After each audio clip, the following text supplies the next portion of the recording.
Hello all, welcome to this session. Till now, that is, till the previous session, what did you understand regarding the Java programming? Let's do a quick recap on that. So here is some sample Java code. As you already know from the previous sessions that in Java programming, everything will be enclosed inside a class. First, we need to create a class. Class name, starting of the class, ending of the class. So everything should be enclosed inside a class in Java programming. That's the first number one thing that I covered and explained in one of the previous sessions. Now, the second point I covered about the Java programming is execution in Java programming will start from which method? Main method. Okay. Main method is a starting point of the execution of the Java code. Without this main method, we cannot run the Java code. That also I showed you in the one of the previous sessions. Now, the third point I covered about this Java programming is all the executable statements in Java programming should end with semicolon symbol. Okay. All the executable statements in Java programming should end with semicolon symbol. Fine. This is another thing that I covered. So this is a class body. Inside the class body, we'll have the main method. And inside the main method, we have this kind of executable statements. And this executable statement should end with semicolon symbol. So this is what I covered so far. Did I explain everything about this code? Whatever you are saying in this each and every aspect, did I cover so far? The answer is no. For example, public, did I cover? I didn't cover. What about the static keyword? Did I cover? No. Did I cover about the void keyword? No. Did I cover about what is this string and all? No.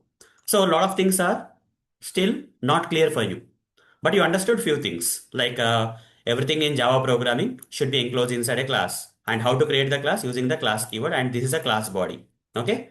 And you have to start the class like this, end the class like this. These basics you understood. That's fine. But there are a lot of other things that I didn't cover from this code, like public, static, void, keyword, string, and all those stuff.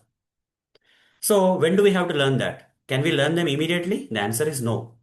Okay, at the right time, you have to learn these keywords. Then what about if you don't learn that, then how are you going to use that? You have to blindly use them, guys. Okay, until I explain these keywords for you in the upcoming sessions or in this course, you have to blindly use them.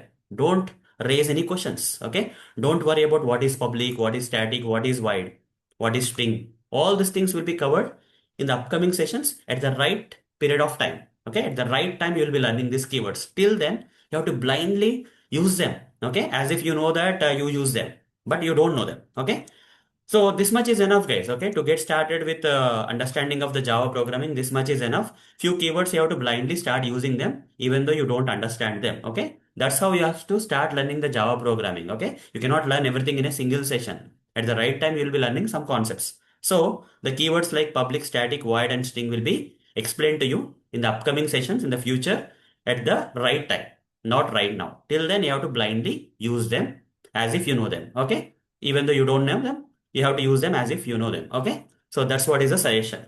So that's all for this session. See you in the next session. Thank you. Bye bye.